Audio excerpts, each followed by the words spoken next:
Hello and welcome to Dark Souls 2 Sin of the First Scholars review and my trophy review of the game. I did recently get the platinum for this game. I wouldn't necessarily say it's very hard. But then again, I've also played Bloodborne. I already beat Dark Souls 2 and Dark Souls 1, Demon Souls 2, so maybe I just have a ton of experience. Um, but I would naturally not say this trophy or platinum for this game is hard. But I'll go more over those later on in the review. So, review for the game, of course. They really did improve a few things over Dark Souls 1. They did add more magic. They did do better to mechanics into it. They did add lighting mechanic to the game. Unfortunately, for some of those, they didn't necessarily improve it as much as we hoped for.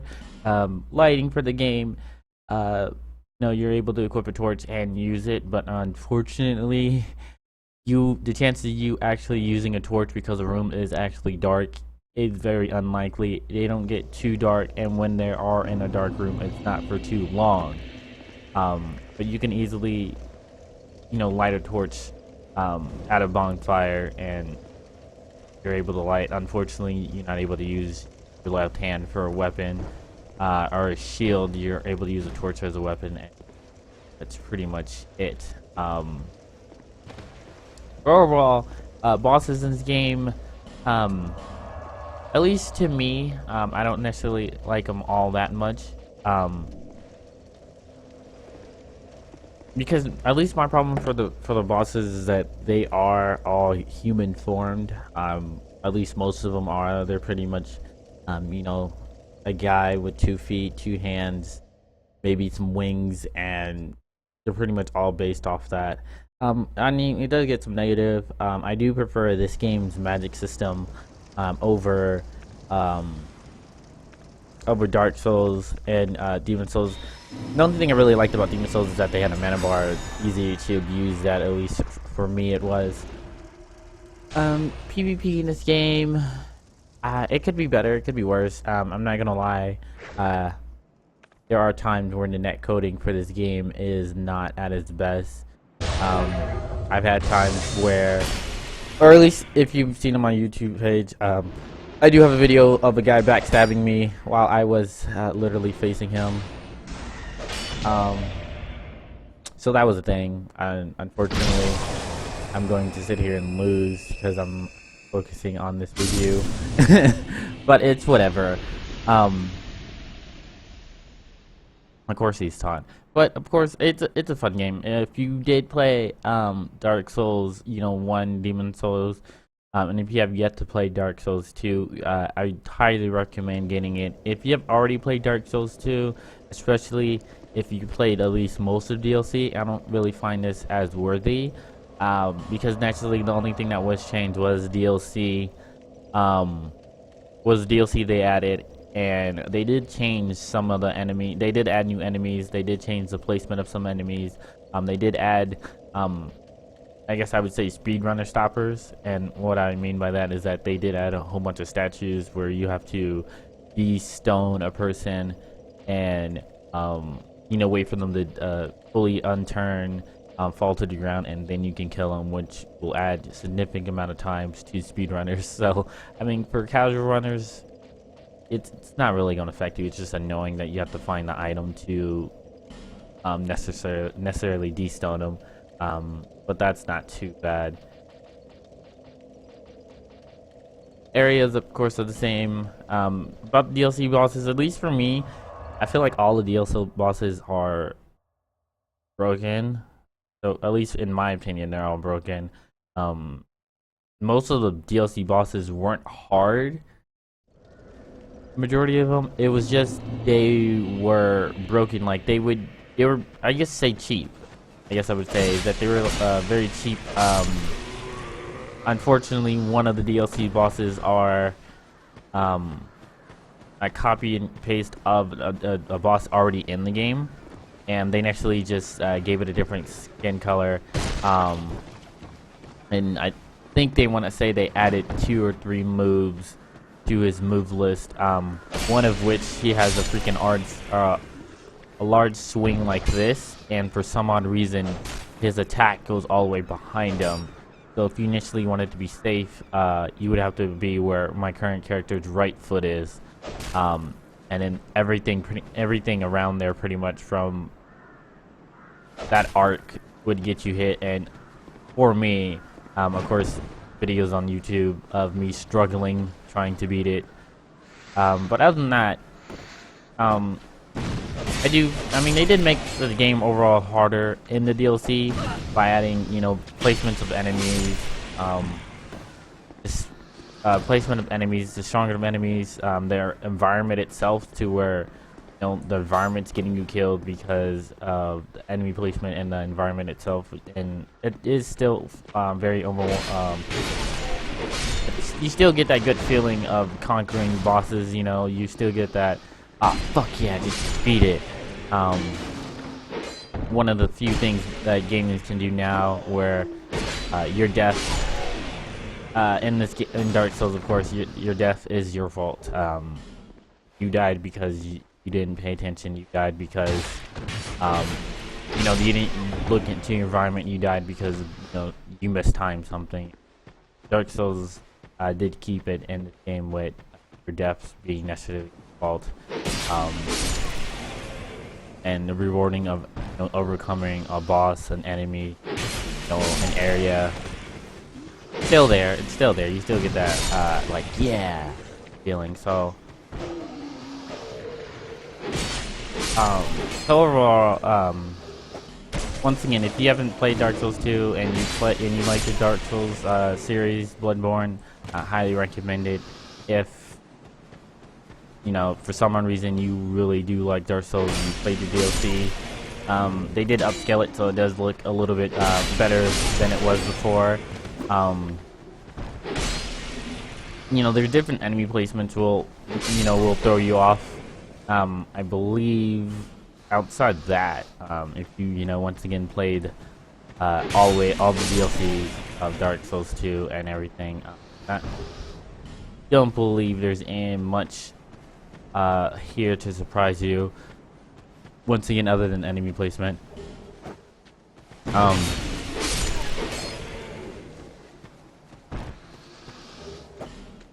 items, because whatever. Probably heal, but once again, whatever.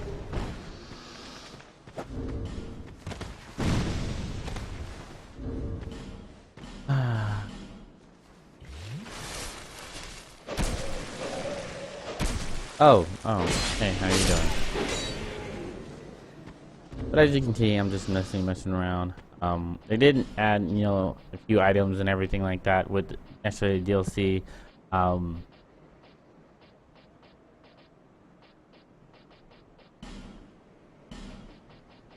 Most of mine. But the Covenant's still here. PvP, co-op, they're both all still amazing. What they did change is they did change how many players could be playing at one given time, which I never really fully experienced, unfortunately. But you can have up to 3 people join your game instead of 2, and you can be invaded by 2 people. So at any one given time, there could be 6 players all in your world, either fighting to kill you or fighting to help keep you alive.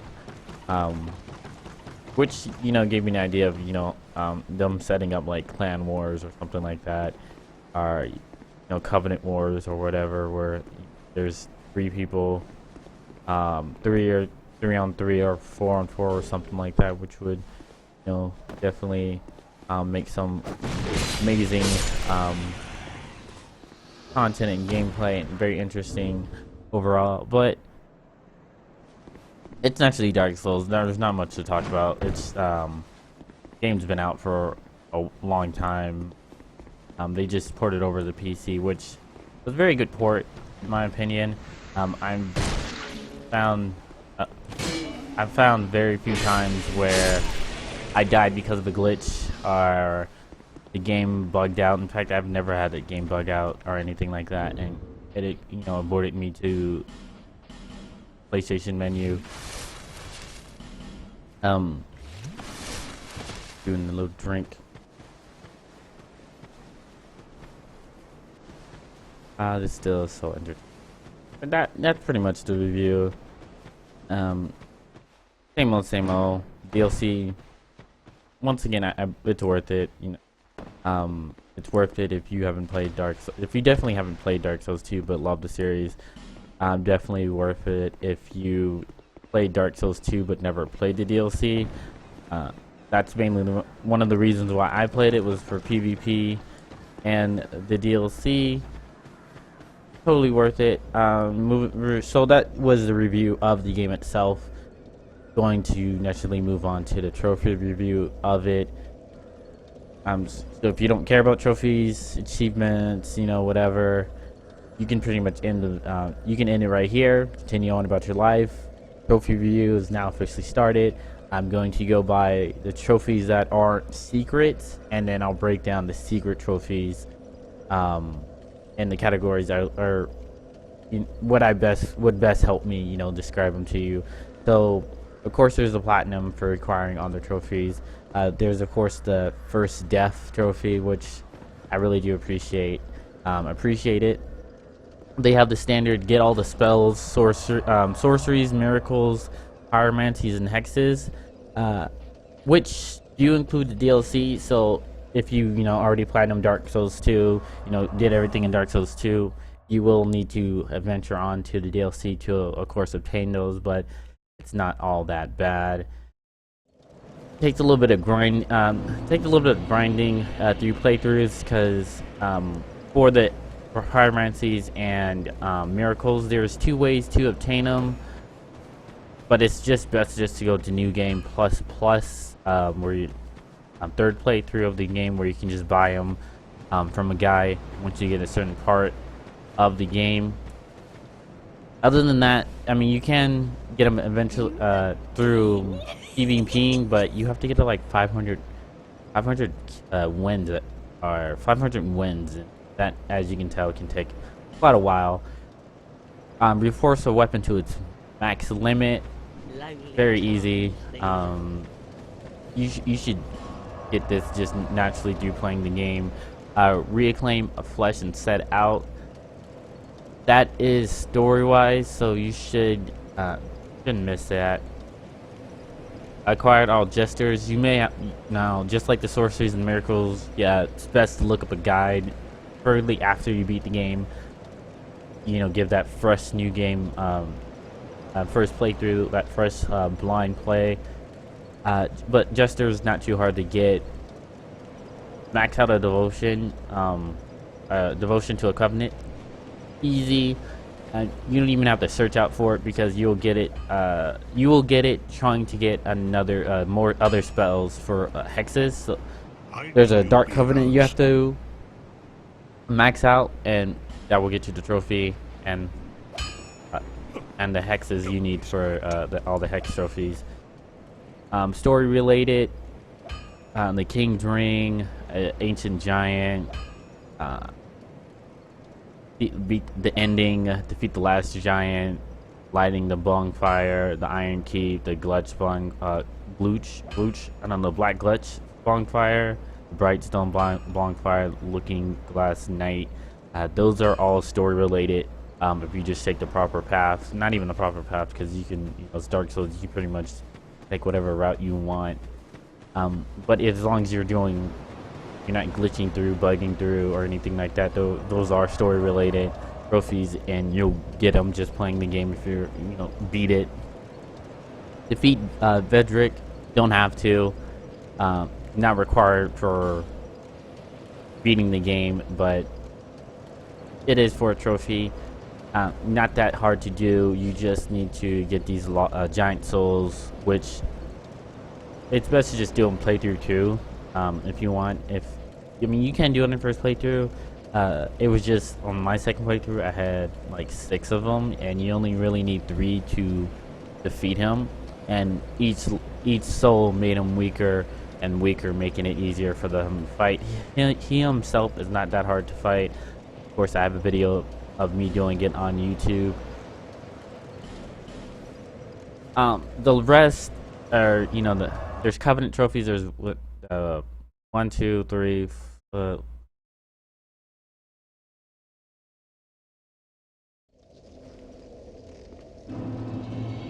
9 Covenant trophies. I missed, 'cause I had notes, and apparently my notes were wrong. But there's Covenant trophies. All you have to do is join. You don't have to max them out. You don't have to like do anything for them. All you have to do is join. Some of them do have joining requirements, which aren't all that hard.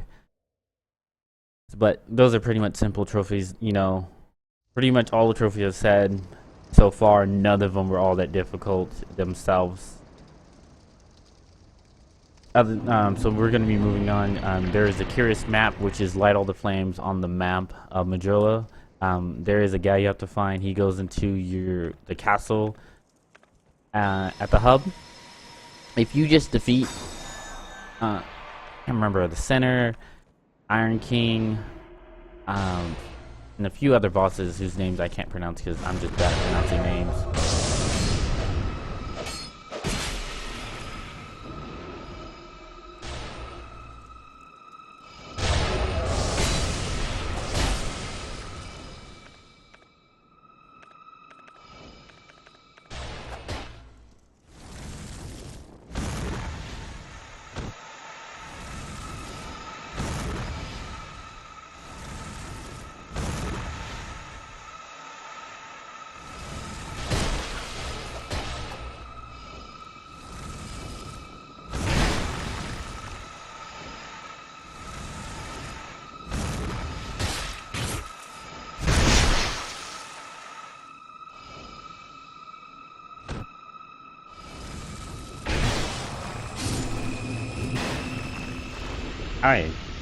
I apologize. I was really trying to focus on that fight.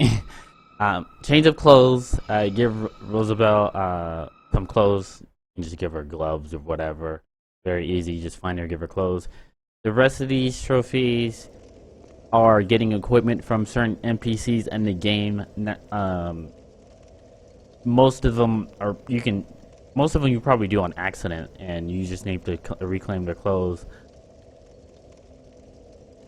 Insert Moonlight Greatsword. You have to, have him join you on some boss fights. Talk to him in certain areas. You can just spam it on one boss that you find easy. Just use bonfire set it to reset everything, and you can do that for, once again, Lucica, Lucatiel. I apologize for that. Once again, you do it for her. Everyone else, pretty easy requirements. Not too hard, not too difficult. The last one is just increase the population of Majula, the hub, to the max. Very easy. You just talk to them. You just find NPCs, talk to them, which is why it's recommended not to kill anyone, or at least try not to kill anyone or any NPCs, because killing them will have to force you to go to doing it again on Game Plus. But other than that, this game's trophies list is pretty simple. If you played Dark Souls 1, Dark Souls 2, you can look at, half of this, not even half, like 75-80% of the trophies. You can tell just how easy or hard, how much, effort they're going to be to do. That was the trophy review of Dark Souls 2, Dollar of the First Sin. This one is for PS4. I don't know what the difference is for Xbox, but I have it on PS4. It's whatever. And I do want to thank you for watching. If you did watch this 19-20 minute video of this, you apologize for any mistakes that I have made, but descriptions to all my stuff, Twitch, Twitter, don't even need my YouTube, you're at it, will be in a link in the description below. Go ahead and click on them. Support your fellow Twitch YouTuber, Twitter. If you want to join the Facebook group, because I did get a few requests for those. The Facebook group would mean a few of my friends that were in the previous podcast. That link will be in the description below, among other links that I feel relevant should be linked below. But that pretty much was my trophy review on Dark Souls 2, Scholar First Sin. ADemonicShadow out.